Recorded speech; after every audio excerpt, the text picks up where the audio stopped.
Je vais maintenant donc demander à Madame la ministre Delphine Batho de venir me rejoindre au pupitre.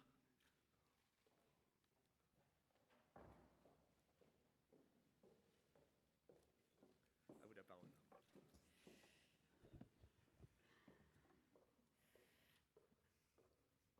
Peter, willkommen in Paris. Cher Jean-Louis Bal, d'abord merci de votre invitation. Je salue bien sûr tous les chefs d'entreprise, tous les membres du syndicat des énergies renouvelables qui sont réunis ce matin, toutes les personnalités qui vont participer à ce colloque. Éric Orsena, je salue aussi bien sûr les membres du comité de pilotage du débat national sur la transition énergétique, dont Laurence Tubiana. Je crois qu'aujourd'hui va être un jour important pour l'amitié franco-allemande.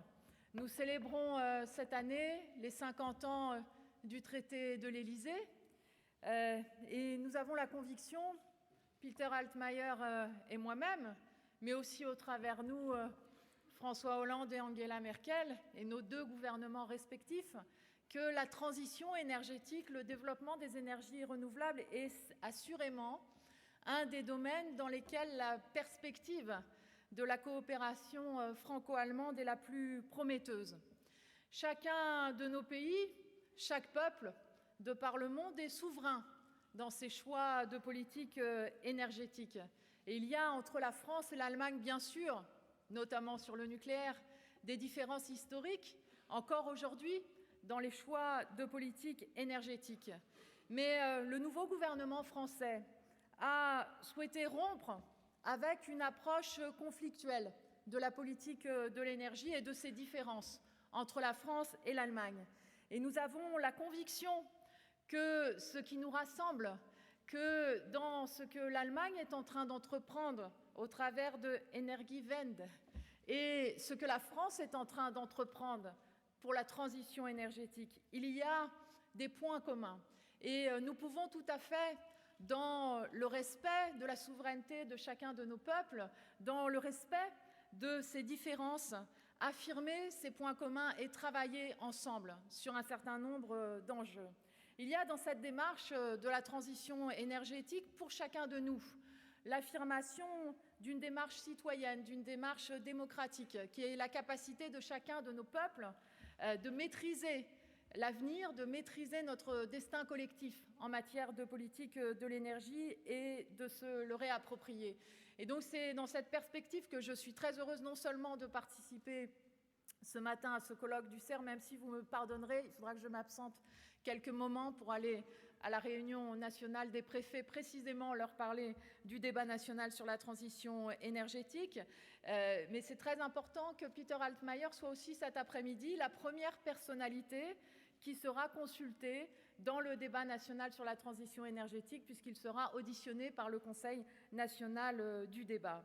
La transition énergétique s'inscrit, Jean-Louis Bal l'a bien rappelé, dans un projet de civilisation qui est celui des enjeux de la lutte contre le réchauffement climatique et d'une économie décarbonée. C'est notre priorité en France dans le travail que nous entreprenons dans ce grand débat national. Il ne faut pas et il faut que vienne au premier rang cette question de la réduction de notre dépendance aux hydrocarbures qui, je le rappelle, pèse pour 61 milliards d'euros dans le déficit de la balance commerciale. C'était le chiffre de l'année 2011. Cette ambition, elle relie évidemment la dimension environnementale, la dimension sociale, avec les questions d'augmentation du prix de l'énergie, d'augmentation de la précarité énergétique et la dimension économique, puisque le prix de l'énergie est aussi un enjeu évidemment décisif pour l'économie européenne. Nous avons ensemble la volonté de faire de l'Europe le continent de la transition énergétique. Et je disais que c'est un jour important parce que l'Allemagne est le numéro 1 des énergies renouvelables en Europe. La France est le numéro 2, même si, comme Peter le rappelait tout à l'heure, nous sommes le numéro 1 pour le CO2. Et il y a dans cette alliance du numéro 1 et du numéro 2 de l'Europe dans le domaine des énergies renouvelables, quelque chose de très prometteur. Nous avons la conviction que le développement des énergies renouvelables à l'échelle du continent, c'est aussi une stratégie de compétitivité pour la place de l'Europe dans la mondialisation et pour la sortie de crise de l'Union européenne. Un des sujets dont vous allez discuter ce matin, c'est le développement des filières industrielles des énergies renouvelables. Nous avons pris en France des mesures d'urgence que nous sommes en train de prendre pour l'éolien, de simplification administrative, pour le photovoltaïque, dans l'attente des conclusions du débat national, parce qu'il y a nécessité de sauvegarder un appareil de production industrielle. Et dans cette coopération franco-allemande que nous voulons développer, il y a aussi des enjeux évidemment économiques, de passer parfois d'une concurrence entre nos entreprises à une alliance et à la construction de grandes entreprises européennes des énergies renouvelables. Je prenais cet exemple tout à l'heure parce que j'étais chez Photowatt en fin de semaine dernière, qui fabrique des cellules photovoltaïques européennes en France avec du silicium allemand. Nous avons un potentiel industriel considérable à aller chercher dans l'éolien offshore, dans l'éolien terrestre, dans la biomasse, dans les énergies marines, mais aussi dans tout le domaine de l'efficacité énergétique, des réseaux intelligents, des smart grids. Nous avons des problèmes communs sur lesquels nous devons mettre en commun nos réflexions sur la construction des politiques publiques par rapport au développement des réseaux qui sont nécessaires, par rapport au problème de la gestion de l'intermittence, des surcapacités, par rapport au seuil de maturité auquel il faut amener les énergies renouvelables. Quel dispositif de soutien? À quel coût? Pour le consommateur, ça va être évidemment un des grands enjeux du débat national en France. C'est un défi industriel, c'est un défi technologique et économique. Et je voulais simplement vous dire ce matin, au travers de ces quelques mots d'accueil, à quel point ce débat national qui nous mobilise en France s'inscrit dans une perspective européenne et une perspective mondiale. Jean-Louis Ball rappelait effectivement ce forum des énergies du futur qui a eu lieu à Abu Dhabi et au cours duquel le président de la République a prononcé un discours très important. Nous avons, avec Peter Altmaier, engagé un certain nombre d'initiatives. Il a pris l'initiative de créer aussi, au niveau mondial, un club des pays pionniers dans le domaine des énergies renouvelables. Et aujourd'hui, tout à l'heure, nous annoncerons aussi de nouvelles initiatives franco-allemandes qui sont très importantes et qui s'inscrivent aussi dans la perspective de la préparation du prochain Conseil européen qui aura lieu sur la politique de l'énergie à la fin du mois de mai. Donc j'étais très heureuse que le syndicat des énergies renouvelables ait pris cette initiative d'inviter Peter ce matin. Et je crois que cette date du 7 février 2013 restera comme un jour important et un point de départ important dans la coopération franco-allemande dans le domaine des énergies renouvelables. Et je passe la parole maintenant directement à mon ami Peter.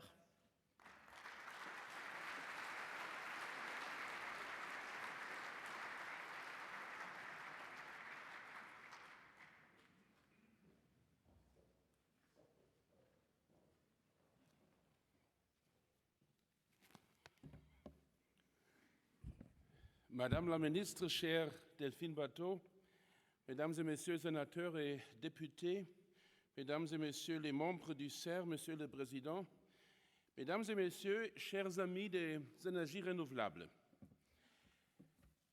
Delphine et moi, nous avons été nommés ministres il y a seulement quelques mois. La plupart d'entre vous s'occupent et s'engagent pour les énergies renouvelables depuis de longues années. Et très souvent, sous des conditions difficiles dans le passé, sous des conditions décevantes, très peu encourageantes, avec des perspectives incertaines. Nous sommes venus aujourd'hui, tout d'abord, Delphine et moi, pour vous dire un grand merci de votre travail et de votre dévouement à une tâche si importante. Dès maintenant, vous allez avoir un soutien politique beaucoup plus fort que dans le passé, par nous deux, par nos gouvernements, et notamment par l'Allemagne et par la France, par les deux grands États au centre de l'Union européenne. Vous êtes plus seuls dans l'univers. Nous serons ensemble. Nous ferons tous les efforts que vos messages seront écoutés à travers du monde, partout où les dirigeants politiques et l'opinion politique se penchent sur les sujets énergétiques. Et ce n'est pas par hasard aujourd'hui que nous avons célébré le cinquantenaire du traité d'Élysée. Ce traité constitue un jalon historique dans les relations entre nos deux pays. Il a placé les relations franco-allemandes sur un fondement politique entièrement nouveau. Il a ouvert la voie à la réconciliation durable des Allemands et des Français. Il a posé la première pierre de l'amitié profonde et inébranlable qui nous lie aujourd'hui. Tout comme l'amitié franco-allemande et la construction européenne sont le projet politique d'un siècle.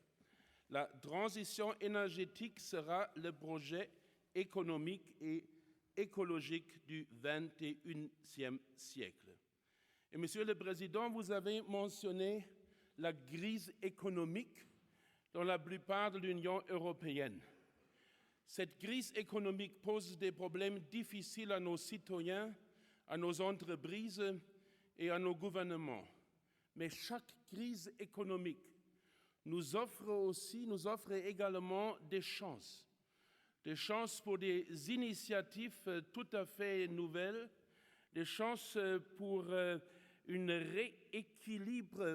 pour définir un rééquilibre politique vis-à-vis des défis de l'avenir pour nous tous.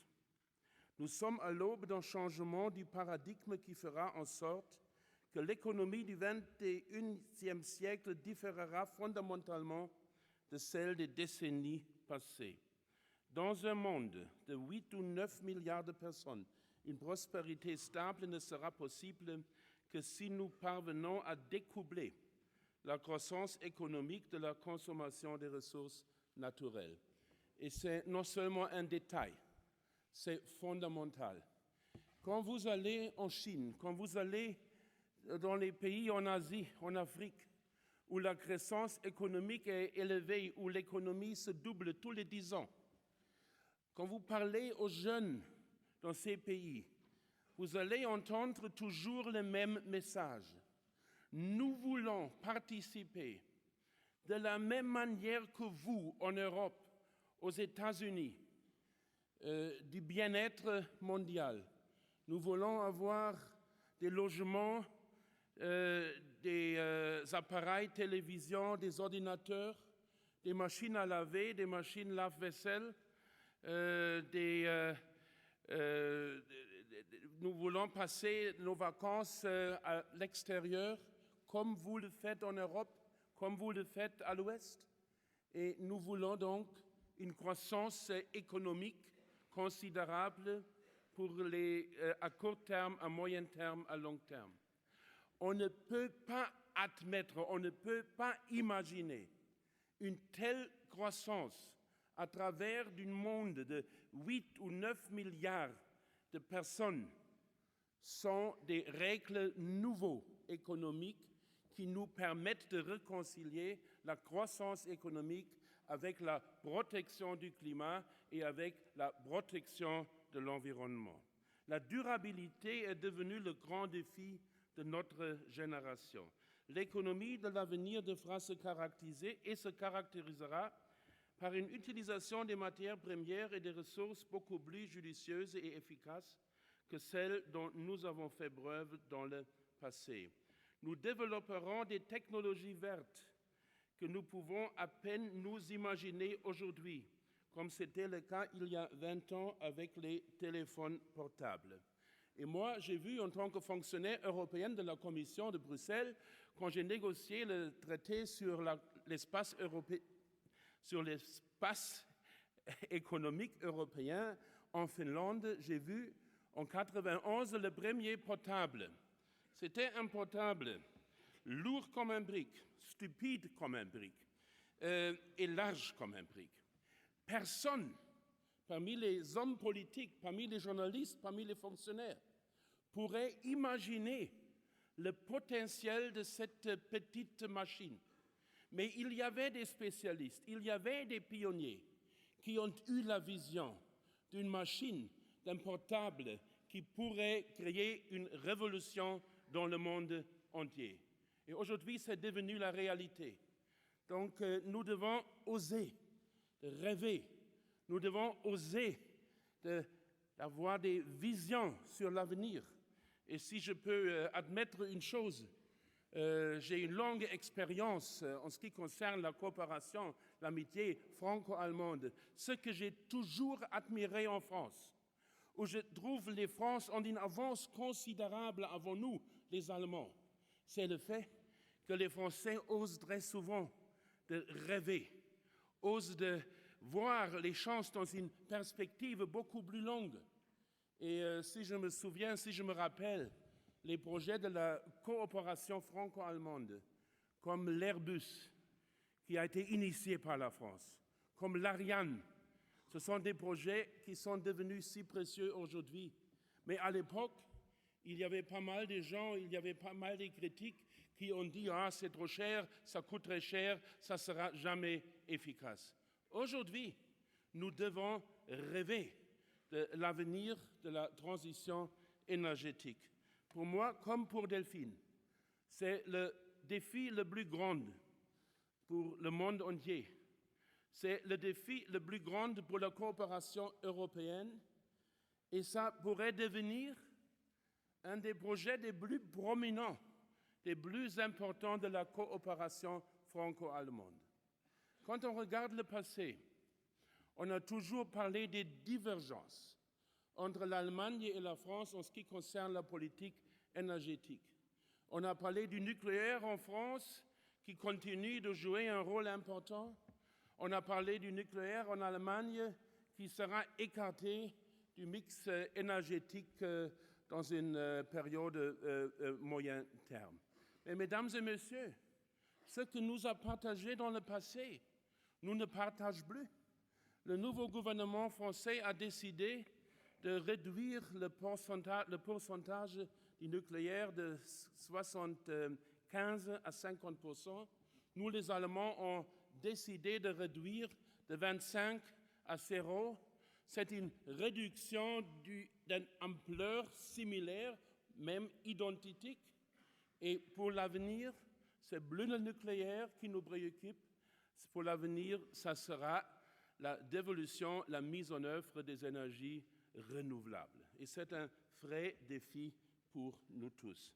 Afin que la transition énergétique sera un succès, nous devons considérer les conditions nécessaires, les décisions nécessaires à prendre au niveau politique pour garantir une évolution court terme, moyen terme, long terme. L'Allemagne et la France, comme l'ensemble de l'Europe, font face aux mêmes défis en ce qui concerne la transformation de l'approvisionnement énergétique. Augmenter la part des énergies renouvelables. Il est vrai, il y a une avance en Allemagne, mais il y a également une avance en ce qui concerne les problèmes d'intégration. Et une coopération entre deux pays constitue toujours des avantages pour les deux côtés. Ce n'est jamais sens unique. C'est toujours quelque chose où nous serons en mesure d'apprendre des leçons qui ont été apprises déjà il y a longtemps par le pays voisin. C'est la chance unique qui se présente, que nous serons en mesure d'apprendre des leçons de la France, parce que la France, en ce qui concerne l'approvisionnement électrique et énergétique, était toujours un des pays pionniers en Europe. En ce qui concerne la mise en œuvre des capacités renouvelables, l'Allemagne a pris une avance parce que nous avons toujours eu une production du CO2, une émission de CO2 beaucoup plus élevée que nos amis français. Donc, nous devons augmenter la part des énergies renouvelables, améliorer l'efficacité, garantir la sécurité de l'approvisionnement, veiller à un approvisionnement énergétique abordable. Tous les défis sur le chemin d'une nouvelle ère énergétique doivent être pensés et résolus dans le cadre d'une alliance européenne et d'une coopération étroite entre nos deux pays. Il importe de décider ensemble, au niveau européen, de la direction de notre politique énergétique, même si les conditions ne sont pas identiques dans tous les pays et même si pour cette raison les chemins pourront être multipliés. Afin que la transition énergétique puisse être un succès au niveau européen, elle doit être un succès au cœur de l'Europe, à savoir en France et en Allemagne. Nos deux pays doivent s'engager sur la même voie, connue sous le nom de Energiewende en Allemagne et de transition énergétique en France. Si différentes que puissent être les perceptions de l'énergie nucléaire au sein de nos sociétés en ce qui concerne la transition énergétique, nous partageons une même vision de l'amélioration de l'efficacité énergétique et du développement des énergies renouvelables. C'était le président de la République française, M. Hollande, qui a délivré un discours vraiment très impressionnant à Abu Dhabi il y a 3 semaines au Congrès des énergies renouvelables, où il a fait le lien entre la protection du climat d'une part et le rôle des énergies renouvelables d'autre part. Ce n'est pas un jeu qui intéresse quelques fidèles, quelques personnes convaincues, non, c'est devenu une tâche pour les dirigeants politiques autour du monde. Donc, la transition énergétique comporte également une dimension sociale essentielle. Elle est l'occasion de générer plus de démocratie et de la participation citoyenne. Les décisions de 2011 relatives à la sortie du nucléaire en Allemagne ont mis fin à un conflit idéologique qui durait depuis plus de 40 ans dans notre pays. C'est la grande différence par rapport à la France. Un conflit ayant profondément divisé la société, en ayant eu chez certains une influence négative sur la perception du progrès technique. Aujourd'hui, en Allemagne, nous avons la chance unique de réconcilier le progrès technique avec la protection de l'environnement, le progrès technique avec la résolution des problèmes les plus graves pour le climat et pour notre environnement. Et c'est quelque chose qui intéresse les citoyens, c'est quelque chose qui a le soutien de nos citoyens dans tous les sondages que nous connaissons. La transition énergétique comporte une forte dimension écologique que j'ai déjà mentionnée. Mais elle a aussi une forte dimension économique et politique industrielle. Et là aussi, je recommande à mes amis allemands d'écouter ce que nous disent nos amis français. Parce qu'en ce qui concerne la politique industrielle, c'était toujours la France qui a brisé les bonnes initiatives. Nous sommes tous des partisans de l'économie du marché. Mais parfois, il faut une politique industrielle qui indique la bonne direction, qui dessine le cadre approprié pour le bon déroulement des choses. Et c'est pourquoi que je suis convaincu que cette prise de position par nos deux gouvernements, par le président de la République et par la chancelière allemande, nous permettra de donner un signal fort, non seulement au secteur privé en France et en Allemagne, mais un signal fort au secteur privé partout en Europe, aux États-Unis et dans d'autres régions au monde. Ça, c'est le but de notre action politique. Nous devons résoudre pas mal de problèmes. Nous devons réfléchir sur l'intégration des énergies renouvelables dans le réseau électrique. En France, ce n'est pas encore un grand défi parce que vous êtes en train de mettre en place des capacités impressionnantes au cours de l'année et de l'année prochaine. En Allemagne, nous produisons aujourd'hui 23% de notre électricité par des énergies renouvelables. Et nous avons déjà en fonction une capacité de 31 mégawatts photovoltaïques. Ça veut dire, en été, en juin, en juillet, le matin, à 11 heures, la photovoltaïque en Allemagne, quand le soleil brille, produit une électricité qui correspond à la production de 20 centrales nucléaires en Allemagne, à la fois. Ça doit être intégré à la fois. Et ça va disparaître l'après-midi à partir de 16 heures. Il y a une situation en été où le vent et le soleil sont déjà en mesure de produire toute la consommation, d'assurer toute la consommation électrique en Allemagne pendant la moitié de la journée. En même temps, nous avons toujours besoin d'une capacité de backup pour l'hiver, pour les mois où le soleil brille bleu et le vent ne souffle pas. Et ce sont des défis tout à fait nouveaux, des défis technologiques, des défis qui requièrent des solutions au niveau du réseau électrique, au niveau des applications techniques qui seront nécessaires. Mais surtout, c'est une chance d'innovation énorme. Jamais, depuis la fin de la Deuxième Guerre mondiale, nous avons vu une telle chance d'innovation comme nous l'avons aujourd'hui avec la transition énergétique.